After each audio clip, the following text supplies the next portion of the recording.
बिस्मिल्लाहिर्रहमानिर्रहीम। जिस तरह इंसानों का ऑरा होता है, इसी तरह प्लेसेस का ऑरा होता है। आपकी वर्क प्लेस का ऑरा, आपके घर का ऑरा, आप जहाँ पर्सनल लाइफ स्पेंड करते हैं उस जगह का ऑरा। आपने नोट किया होगा, जब हम किसी हॉस्पिटल में जाते हैं, जहाँ मरीज होते हैं हॉस्पिटल के वार्ड्स में, वहाँ एक अजीब सी बीमारी वाली एनर्जी मौजूद होती है। जहाँ फार्मेसी होती है वहाँ मेडिसिन की स्मेल होती है। इसी तरह किसी रूहानी जगह पे आप चले जाएं, किसी मस्जिद में चले जाएं, तो वहाँ का ऑरा रूहानी होता है। तो ये जो किसी भी जगह का ऑरा होता है ना, ये वहाँ के इंसानों के ऑरा से बनता है, इंसानों की एनर्जी से ये बनता है, और इंसान वहाँ क्या एक्टिविटीज करते हैं इस पर मबनी होता है ये किसी जगह का ऑरा। हमारे घरों का भी ऑरा होता है। अक्सर हमारे घर का ऑरा डिस्टर्ब हो जाता है, हमारे घर के अंदर नेगेटिव एनर्जीज होती हैं, ब्लॉक्ड ऑरा होता है, जिससे क्या होता है, अक्सर लोगों को शिकायत होती है कि जैसे ही आप घर दाखिल होते हैं आपका मूड ऑफ हो जाता है, कोई काम करने का दिल नहीं करता आपका।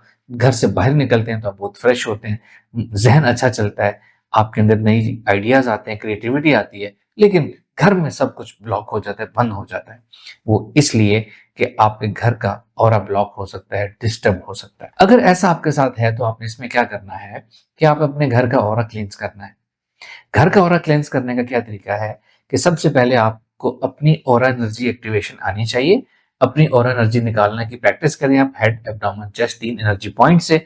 उसको अच्छी तरह प्रैक्टिस करें। जब आप अच्छी तरह इसको प्रैक्टिस कर पाएं, इसमें एक्सपर्ट हो जाएं, तो अब आपने क्या करना है, अब आपने ये इंटेंड करना है और ये इमेजिन और फील करना है कि आपकी पूरी बॉडी से जो एनर्जी निकल रही है, वो एनर्जी निकल निकल के जिस रूम में आप बैठे हैं उस रूम की दीवारों से टकरा रही है।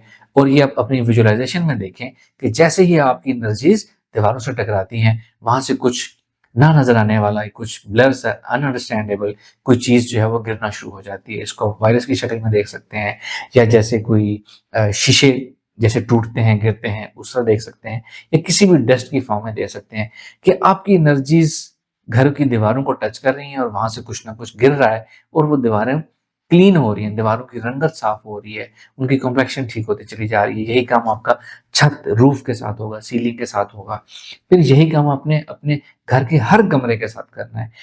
बैठना आपने एक ही जगह पर है, लेकिन आप विजुअलाइजेशन में, इमेजिनेशन में अपने आप को दूसरे रूम में ले जाएं और वहां जाके अपनी और एनर्जी निकालें, और वही एनर्जी उस रूम की दीवारों से, छत से टकराएगी, और वहां का वायरस जो है वो ड्रॉप डाउन हो जाएगा, जो ब्लॉकेज है खुलना शुरू हो जाएगी, और फाइनली आपकी और एनर्जी उस रूम से बाहर निकल के फिजा में जाना शुरू हो जाएगी। ये काम आपने अपने रूम के हर कमरे, हर दीवार के साथ करना है। दिन में 2 दफा करना है। कुछ अरसे बाद आप देखेंगे, आपको खुद महसूस होगा कि अब जब आप ये एक्सरसाइज करते हैं तो अब एनर्जी आराम से निकल जाती है, कोई वायरस, डस्ट वगैरह नहीं गिरती, और इसके साथ साथ आपके घर का माहौल भी अच्छा हो जाएगा, फैमिली रिलेशन भी अच्छा हो जाएगा, और घर में अब आपको सुकून मिलेगा, अब आपको राहत मिलेगी। अब ऐसा नहीं होगा कि घर आते ही जहन ब्लॉक, मूड ऑफ, बाहर जाए तो जबरदस्त मूड। तो इस तरीके से आप सब अपने अपने घर का ऑरा क्लीन कर सकते हैं, अपना मूड, अपने फैमिली रिलेशन अच्छे कर सकते हैं। Thank you.